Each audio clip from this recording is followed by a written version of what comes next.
Hello beautiful people, how we doing? I'm okay, still got my cold, but I've got my concoction and I'm getting through it. I hope you guys are having a wonderful day. Thank you so much for all the people who have watched my last video. I read the comments that were there. Thank you very much for your support, and for those who called me, sent me a text, sent me a voice note to show their support and encourage me and give me tips on how I can be better. I love you guys so much. Thank you so much. Now let's get into the next video.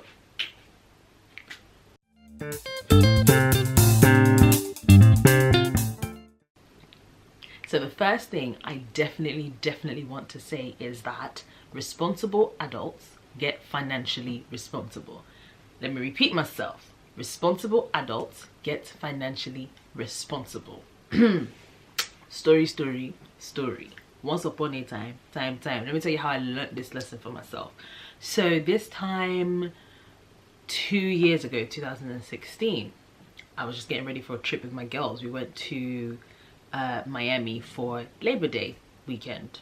Was it Labor Day? Yeah, it was. So anyways, we had just, I think, booked our tickets, got looking for the apartments and stuff.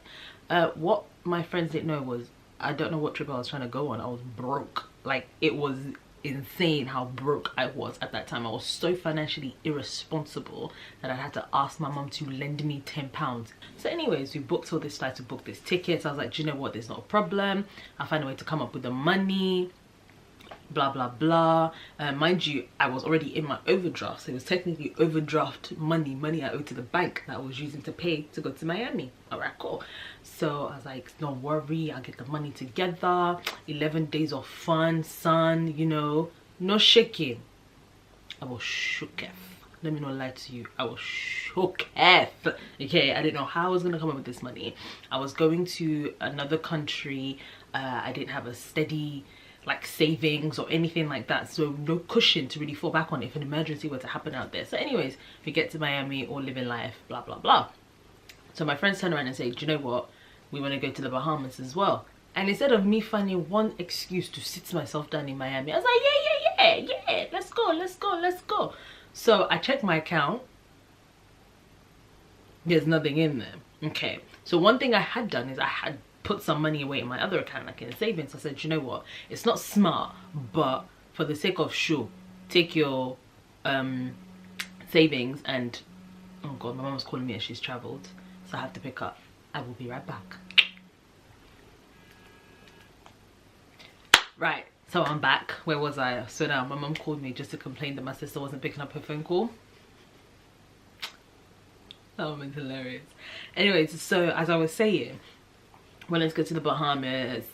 So I took the money that was in my savings account. Well, no, I wanted to take the money that was in my savings account, but I couldn't transfer it, so I had to call the bank. So I called the bank and I'm speaking to them and saying, I need the money that's in this account transferred to this other account. And I think the problem they were having was it was two different banks. So the woman was trying to say, oh, she needed this passwords and stuff. So I was giving her all the passwords.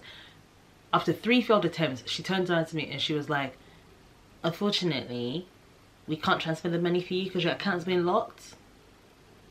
I said, wait, hold on.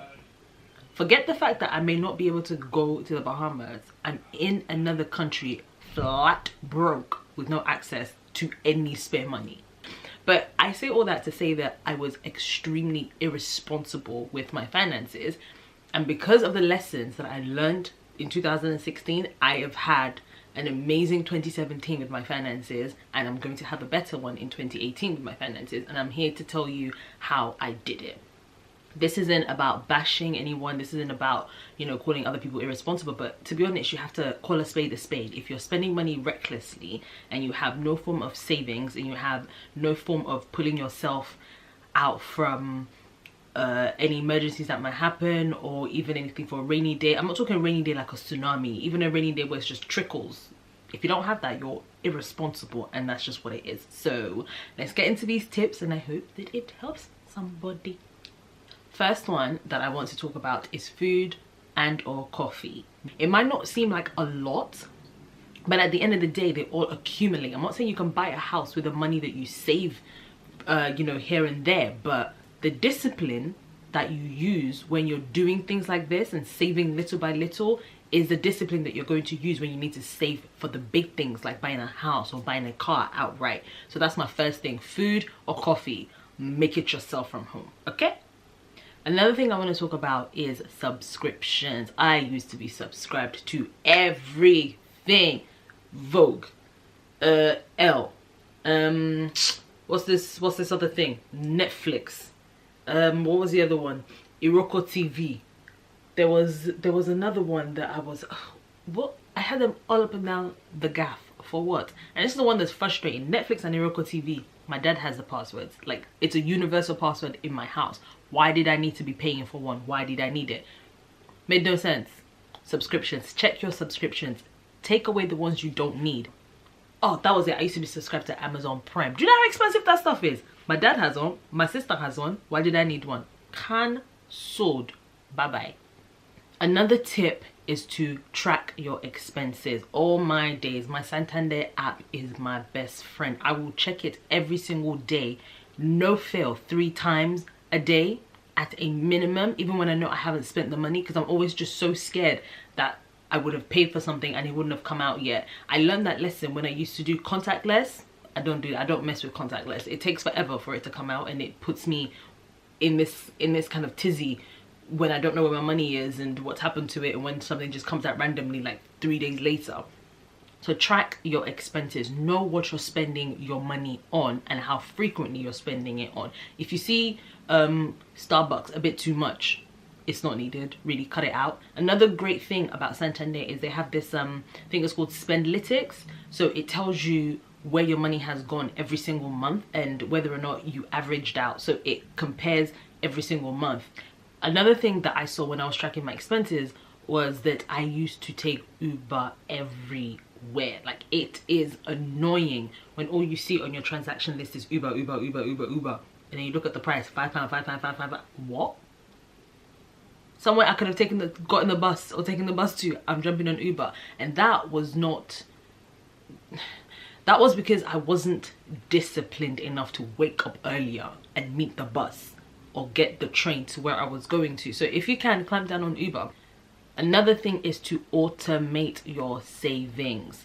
I'm gonna say that again. Automate your savings. Can you hear me? Automate your savings.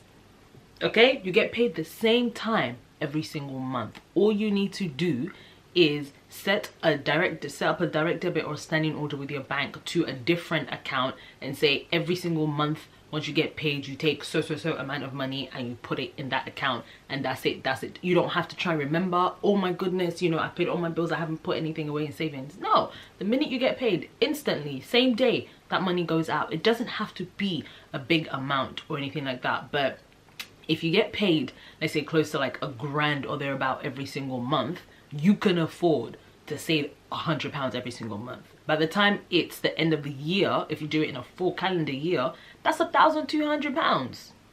That's £1,200 you didn't have before. So that's a lot of money to have saved. So automate your saving, and that's one thing that I do. So every month when I get paid, whether I remember or not, money's taken out of my account and it goes straight into my savings. It's easy. Just do it. Okay, the last thing that I want to say is, okay, again, this is going to rub some people the wrong way, but curb your impulse buying. As far as I'm concerned, and this used to be me, and I thank Jesus for, you know, the cross and for saving me from this, but if you are an impulse buyer, you are irresponsible. Simple as. Like, you cannot afford to just walk into the shop with no intention to spend any money, walk into somewhere and you leave with £50 worth of goods. What sense does that make? You didn't need it, you wanted it. Now it's different if you say you needed something and you went to, so it's winter, you didn't have a winter coat, but you hadn't bought one, you didn't know which one you wanted, and you walked into a store and you bought it. That's fine, that's a necessity. Or you will catch a cold, or you catch pneumonia or something worse. But you don't need to walk into Zara and buy the latest trousers that you've seen there because you like the way it looked. Did you need another pair of black trousers? Didn't think so. So curb your impulse buying. So that I feel like I'm having a conversation with myself. Curb your impulse buying. It will save you so much money and so much aggro. You don't take shopping home and then you sit home and you think to yourself, God, why did I do this to myself? It's not a good look. Okay? All right. So to recap, food or coffee, if you can, make it from home. Okay? Number 2, subscriptions. If you can, cancel the ones you don't need. Number 3, track your expenses. Number 4, clamp down on Uber or any form of taxi for that matter. Stick to public transport. Most of you have Oyster cards. Use them. Number 5, automate your savings. Pay yourself as well as pay your bills. It will help you in the long run. And last but not least, and last but not least, curb your impulse buying. That's it. Those tips have saved me and gave me a wonderful 2017. And I promise you, you implement them, you will have a great 2018 financially. Okay, before we go, I want to introduce you to a very, very good friend of mine. Like, this guy has my heart, okay? I call him Uncle Dave. I'm gonna put his YouTube channel in the description box. Uncle Dave Ramsey helped me so much in terms of just trying to get a bigger view of what my finances really looked like. He has this theory called the debt snowball theory, and it's basically paying off this, I believe it's the smallest bill, and then it snowballs and you just pay off the next one, the next one, the next one, the next one. I'll link his channel below. He does live feeds, he has different tips on how you can save money. So he will help you save money. He has helped millions of people save money, and I'm one of them, so I can tell you he is to be trusted. I will put the link below.